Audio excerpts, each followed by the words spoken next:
Okay, in this video, we're going to talk about the requirements for an offer to be effectively accepted. So our three acceptance requirements, I think I had mentioned in the previous video, they dovetail very, very nicely with our three requirements for an offer to be considered, to be given the status as a legal offer. So that's the very helpful thing is because they correspond so closely, if you can really remember one set of the requirements, you'll be able kind of automatically to work out what the other three requirements are on the other side. So we'll start up here with assent. So if you recall, we said that in order for a statement to be an offer, it had to, the statement had to express an intent to be legally bound, right? That the statement had to show that the offeror intended to be legally bound. Well, at the same time, right, we're talking, right, our big picture here, we're talking about forming an agreement that requires that intention, right? That some kind of an expression of that intention to be bound really from both parties. And so what we call that over on the acceptance side is just assent. And again, that's when we say that, that an agreement has been formed. Now, assent can happen in a couple different ways. Obviously, assent can be expressed. So that would be just using words, whether that's a conversation or whether that's something in writing. If you're saying I accept or yes, I agree or, hey, that sounds good, right? Any of those kinds of statements could be an express form of assent. Signing your name to a contract could be an express form of assent. Additionally, assent can also be given through what we would classify as an implied assent, and that means that it takes place through the conduct of one of the parties. So if you think about a situation where, of course, you don't see these too often anymore, but right back when you used to be able to go to a gas station and they didn't require you to pay in advance, right? So you could roll up to the pump, fill up your tank, and then go and pay inside. A lot of gas stations don't do that anymore, but that used to be super common. If you rolled up to a gas station, filled up your tank with gas, and then drove away, right? When you get pulled over later and arrested for stealing gas, you don't get to say to the police officer, what?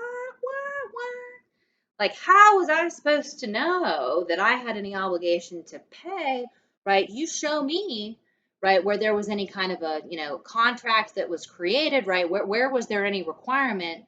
How is it theft? Where was there any requirement saying that I needed to pay for this gas, right? How was I to know, right? So you didn't form a contract through express assent.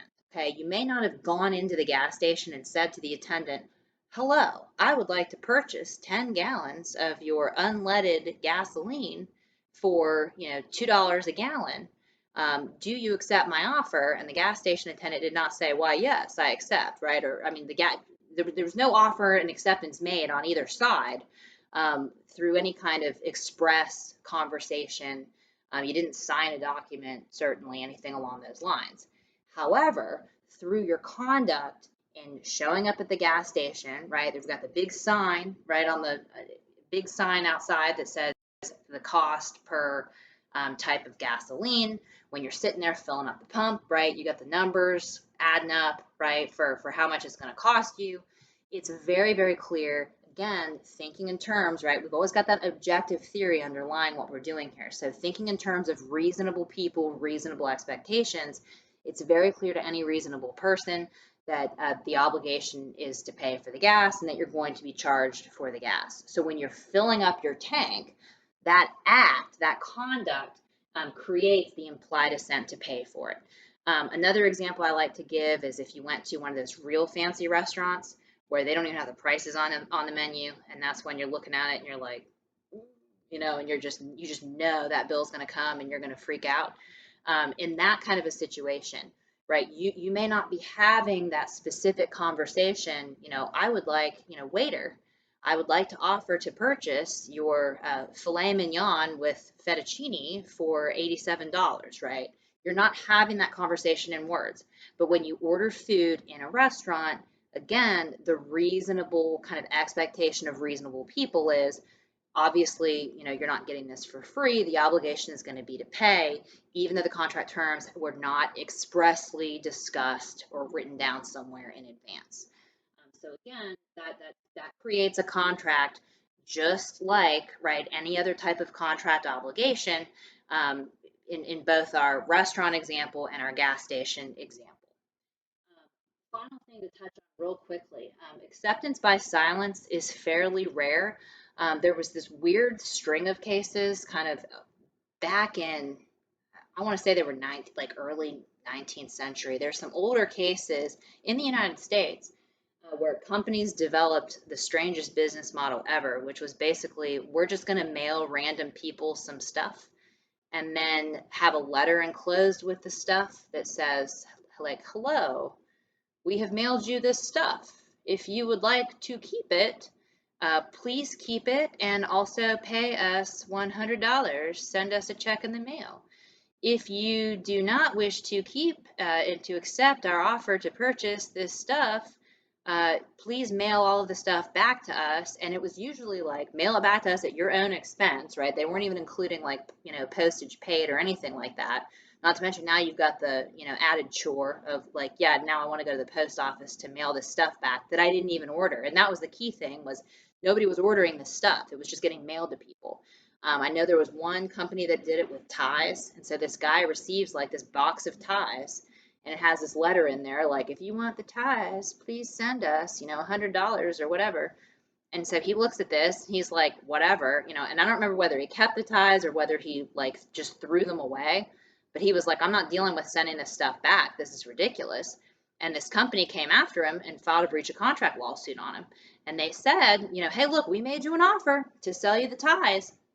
And they tried to make the argument that by not returning them, he had assented, right? He had agreed and had created a contract by failing, just through his silence, just by not actively going back and returning the ties.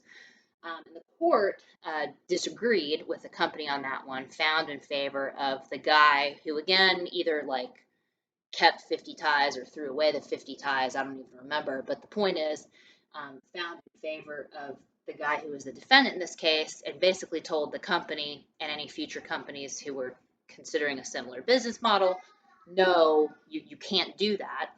You can't just assume, right, through someone's silence when they didn't initiate an order at all. You cannot create acceptance through that means.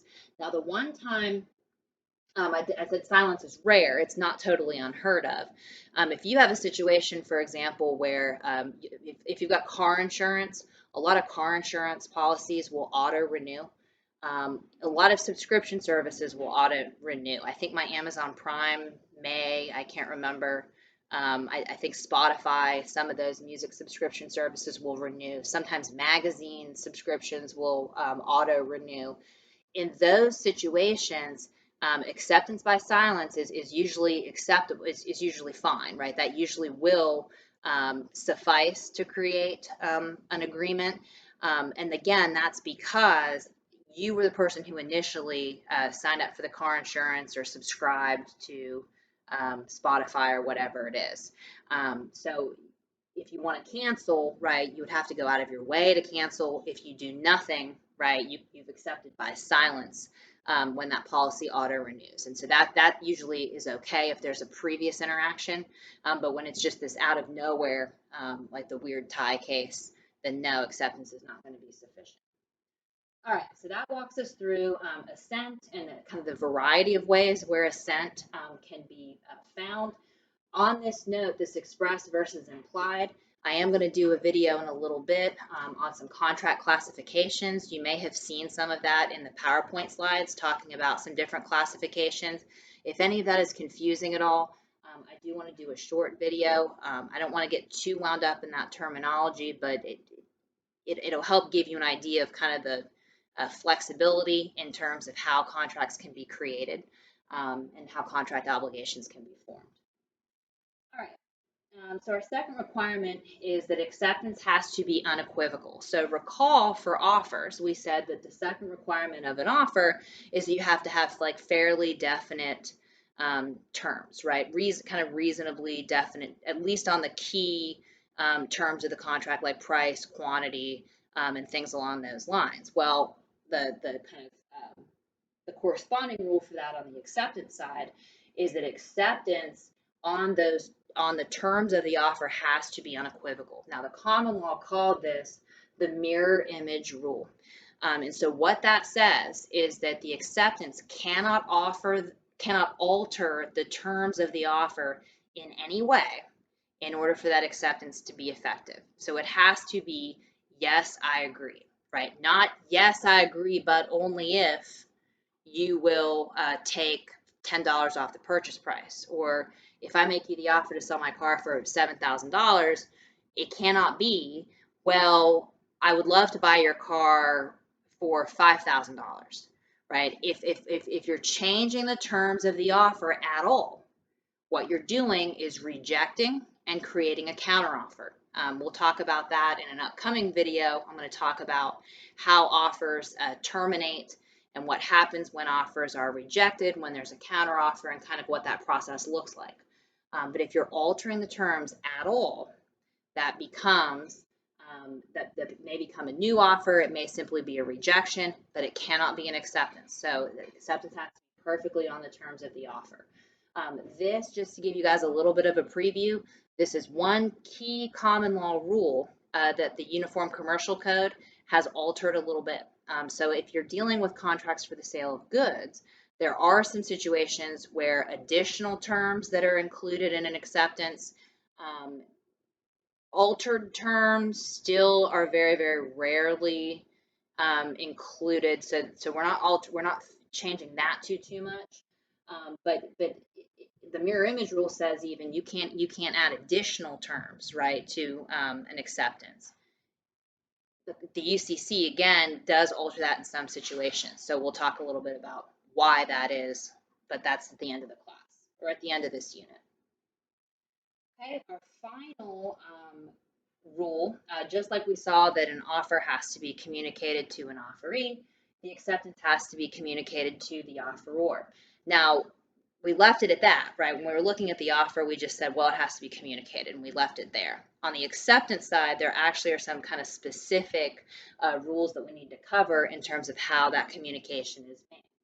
So there's a couple key issues. The first one is when that communication has to take place.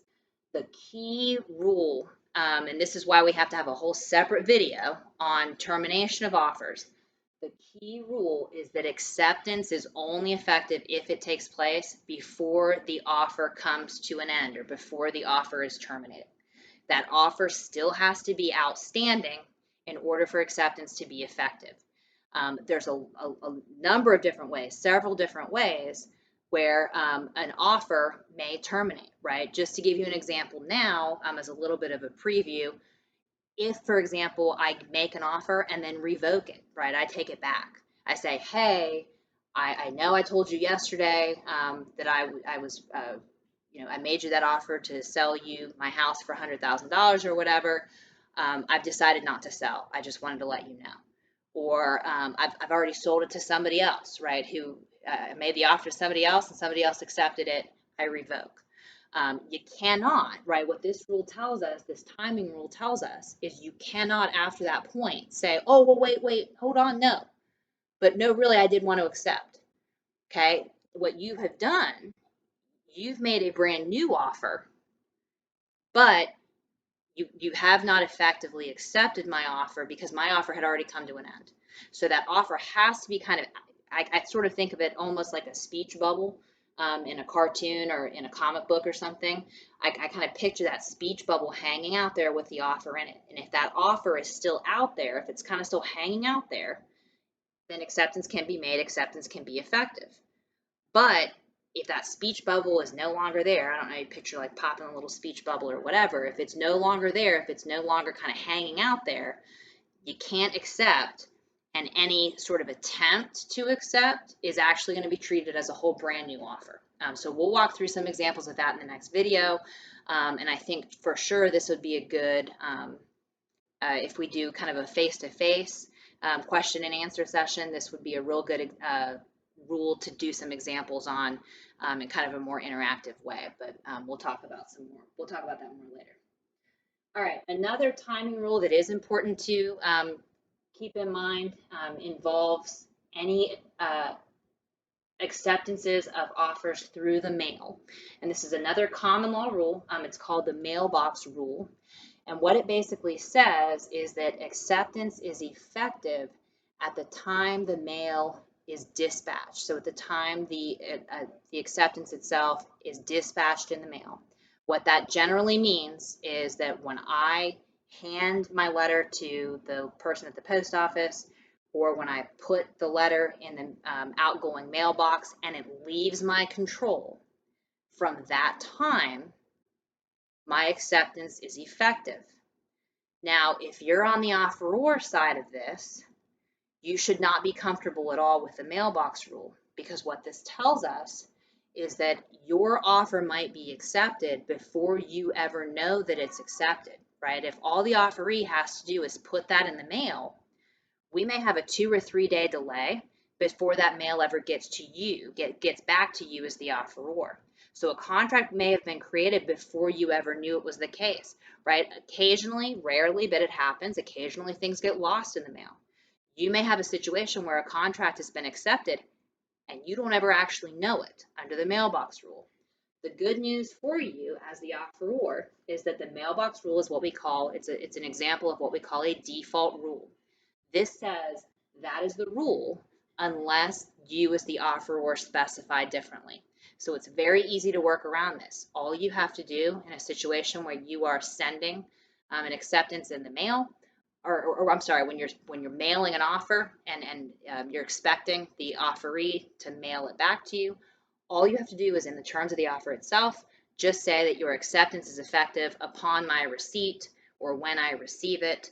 But it's very easy to add language that will basically override that default mailbox rule, and the terms of the offer will govern. So at that point, the offer won't, or the acceptance won't be effective until you actually have it in your hand and you receive it back in the mail. So there's a lot of these default rules that we'll talk about throughout the rest of contracts. A lot of contracts really is kind of made up of default rules, and that gives us a lot of flexibility.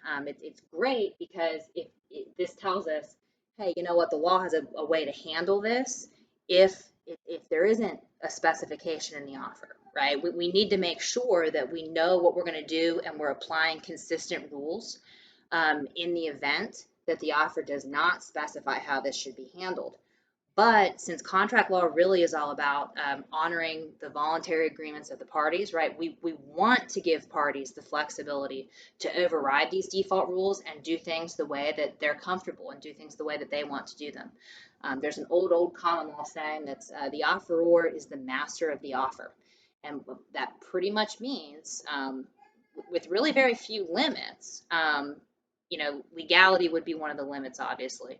But really, with very few limits, you can put almost anything that you want in an offer. You can structure the terms however you're comfortable. Because the idea, right, is that if the offeree doesn't like them, the offeree is perfectly free to say, nope, I'm not going to accept that. So you get tons of flexibility. All right, our final issue in terms of the communication to the offeror is how, kind of like the means of acceptance is another way that this is referred to. This is another situation where you can specify how you want your offer to be accepted. If you're the offeror, you can put in the offer your acceptance will be effective when you sign and return this offer. Or please make your acceptance in writing, right? Send it to the following address, right? However you want to do it, you can specify how you want that acceptance to be made. Again, I highly recommend doing that.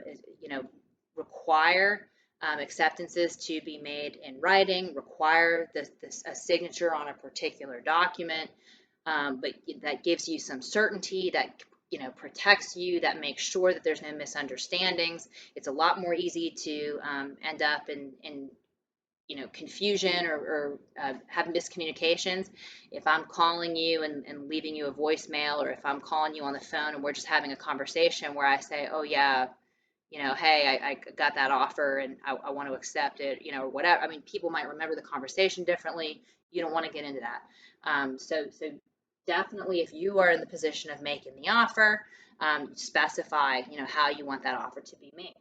Now, the default rule in a situation where the offer doesn't specify is basically any reasonable means. Now, the common law kind of view on this was that a reasonable means for acceptance is something that's pretty consistent in terms of the formality level with the way that the offer was made. So if you get, right, even if you get a very formal, like maybe an offer of employment or something like that, but you get a letter in the mail, pretty formal looking document that's making you an offer, your safest bet is to respond to that offer if you want to accept.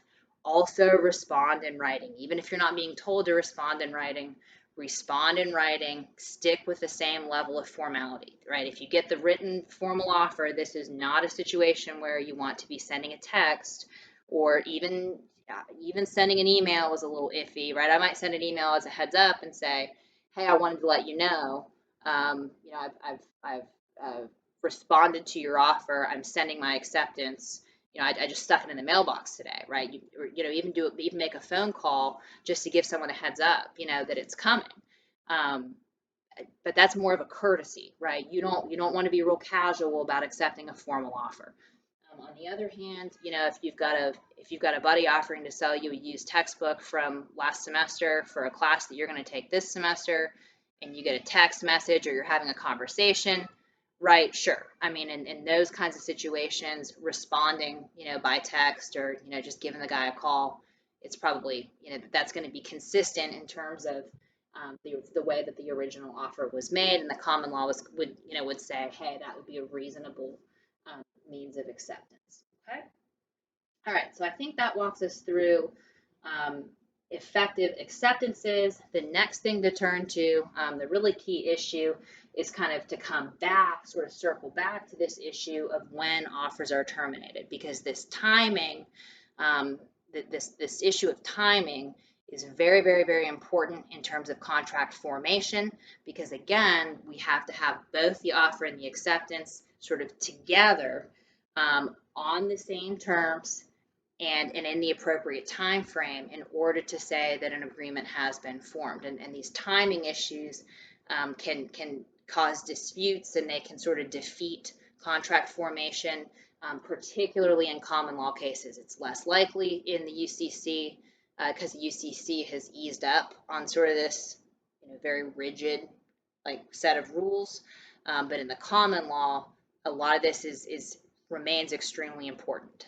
So that will be kind of our next video. We'll look at when offers terminate.